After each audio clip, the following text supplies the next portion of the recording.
वालेकुम और माह रमज़ान की ढेर सारी मुबारक। थोड़ा लेटली वीडियो बना रही हूँ इसमें क्योंकि शूट करने का टाइम नहीं होता था। तो welcome to our channel Tabassum diaries. तो आज हम लोग शूट करेंगे रमज़ान में हम लोग क्या क्या करते हैं। तो ये मेरी कज़न है सुहाना, हाय कर दो। ये है सुहाना। एंड फिर हम लोग जा रहे हैं अभी कुरान मतलब नमाज पढ़ेंगे, फिर कुरान शरीफ की तिलावत करेंगे। तो आज हमारा दिन जो है ऐसा शुरुआत हो रहा है। मैंने कुछ ज़्यादा शूट नहीं कर पाऊंगी क्योंकि अभी मतलब हमारा जो है नमाज वगैरह में वक्त निकल जाता है, तो ज़्यादा कुछ शूट नहीं कर पाऊंगी, पर जितना भी हो सके वो सारी चीज़ शूट कर पाऊंगी। तो अभी हम लोग नमाज पढ़ेंगे, कुरान की तिलावत करने के बाद फिर आप लोग से मिलते हैं।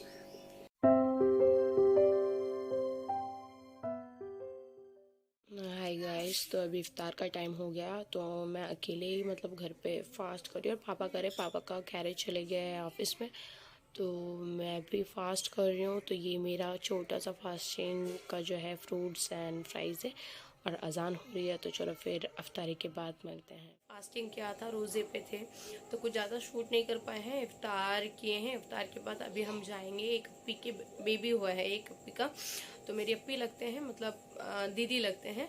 तो उनके घर हम जाएंगे क्योंकि उनका बेबी हुआ है और बहुत दिनों से बुला रहे हैं, हम जा नहीं पा रहे थे उनके पास विजिट करने के लिए।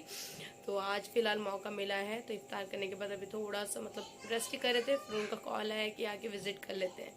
तो अभी हम लोग जाएंगे वो अप्पी के घर, उनसे मिलेंगे और उनके बेबी को भी देखेंगे। तो वहाँ जाके आप लोगों को भी उनके बेबी को मिलाएंगे, कि बेबी से मिलाएंगे और अप्पी से भी मिलाएंगे।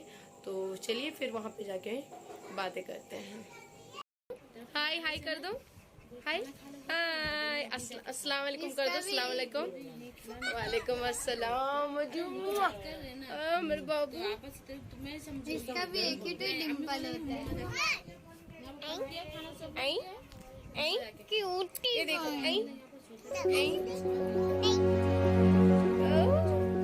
मदी ओ बाबू मदिया देख।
टाइम हो गया है अभी, मतलब सहरी का टाइम हो गया है, तो हम लोग अभी सहरी करेंगे।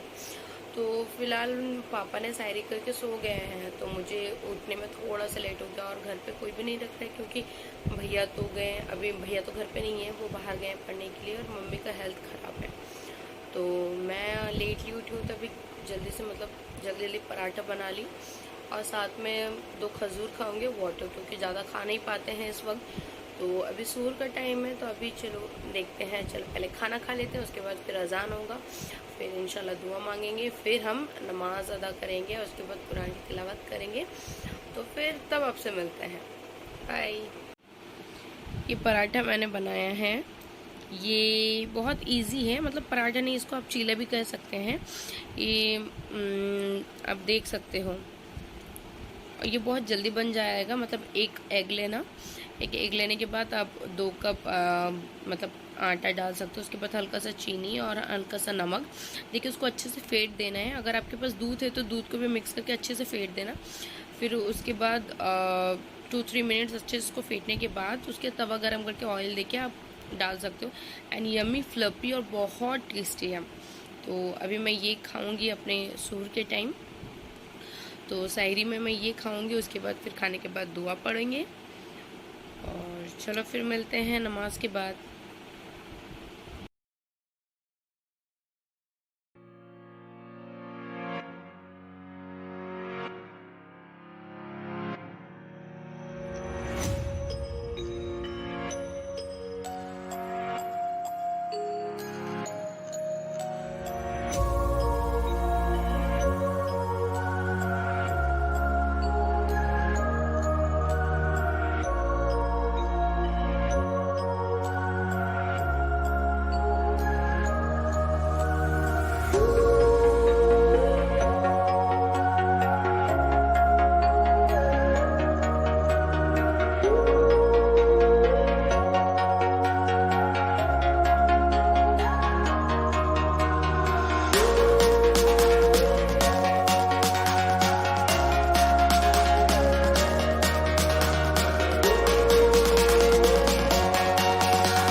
कुछ नहीं यार, मंडे टेस्ट है, मैम ने ज्यूरिस्प्रूडेंस का टेस्ट नहीं बोले। ये लॉ सब्जेक्ट है इज गुड, बट ये जो ज्यूरिस्प्रूडेंस है ये तो मतलब पागल कर दे रहे हैं मुझे, पागल कर दे रहे हैं, पागल कर दे रहे हैं मुझे ये बुक्स।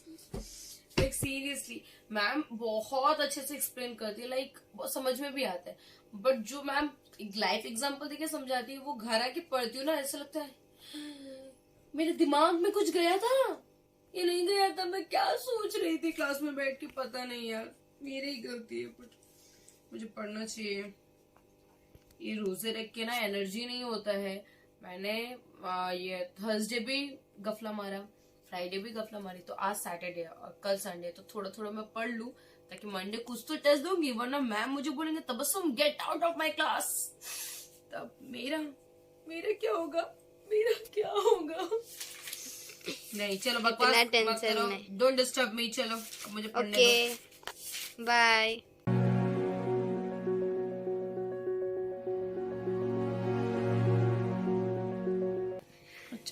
अभी आप इतना कैसे करके पढ़ते हो इतना, थोड़ा टिप्स।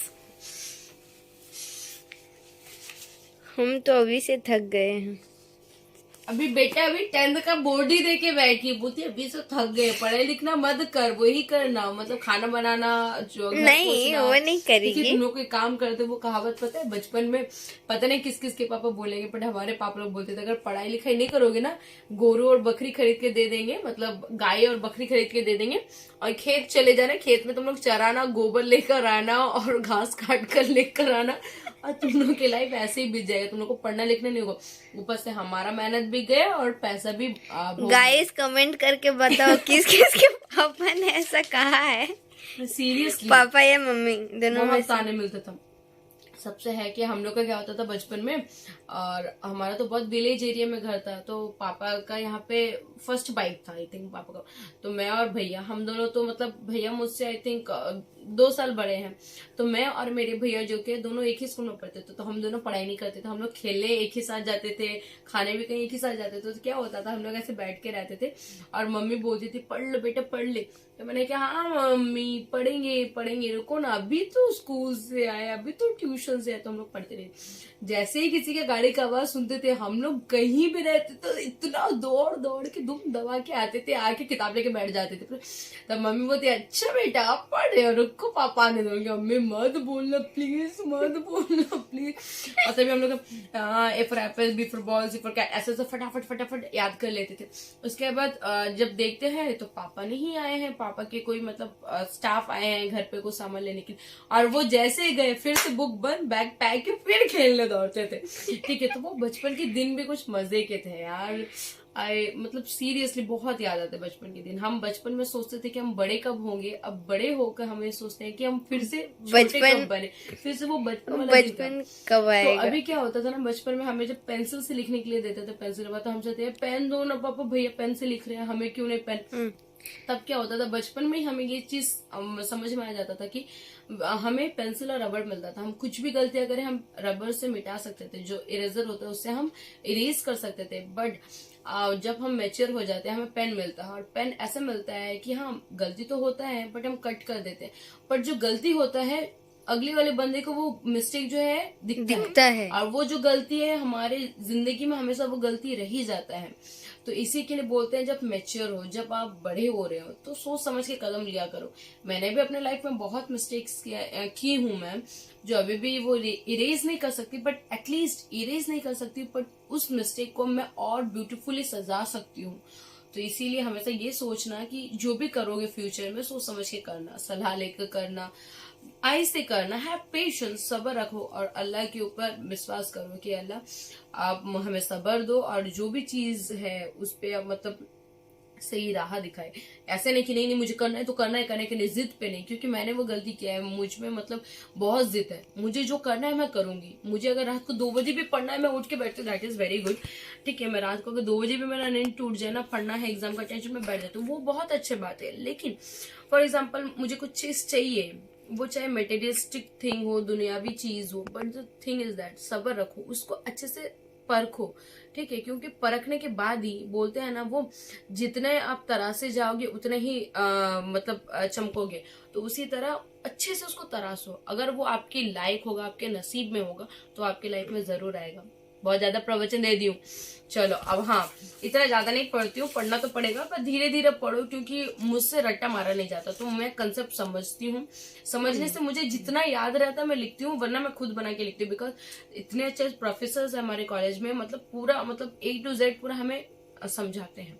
तो हमें कुछ भी क्वेरीज होता है, कुछ भी डाउट्स होता है, वो हमें क्लियर आउट करते हैं। तो इतना ही काफी है, कंसंट्रेट करो। हम ये नहीं बोल रहे कि 24 आवर्स पढ़ने बैठो, एटलीस्ट अगर 2 घंटे के लिए भी बैठ रहे हो पढ़ने के लिए, वो 2 घंटा आप पढ़ाई पे लगाओ। या नहीं कि 2 घंटा बुक्स लेके बैठे और 10 मिनट पढ़ाई की और बाकी जो है वो किसी और के ख्यालों में कुछ सोच रहे, मोबाइल चलाते हुए, ये करते हुए। ऐसे नहीं, 2 घंटा बैठो तो 2 ही घंटा मन लगा के पढ़ो, मेडिटेट करो, मन को शांत करो, ठीक है, तब जाके पढ़ पाओगे। और इतना टफ है, कुछ कर नहीं सकते। पर ये जो है ज्यूरिस्प्रूडेंस, ये हम बोलते हैं, एक प्रोफेसर ने बोला था, ज्यूरिस्प्रूडेंस क्या है, सारे लॉज जितने भी हमने लॉ सब्जेक्ट पढ़ा उसका बाप है, मतलब फादर है, सॉरी, ये उसका फादर है, फादर ऑफ लॉ। ये अगर हम अच्छे से नहीं समझ पाएंगे तो हमारे लाइफ में जो लॉज इंप्लीमेंट हो रहा है हम कैसे समझ पाएंगे। तो हर लाइफ का एक एक लॉज होता है जो हम ज्यूरिस्प्रूडेंस में पढ़ेंगे।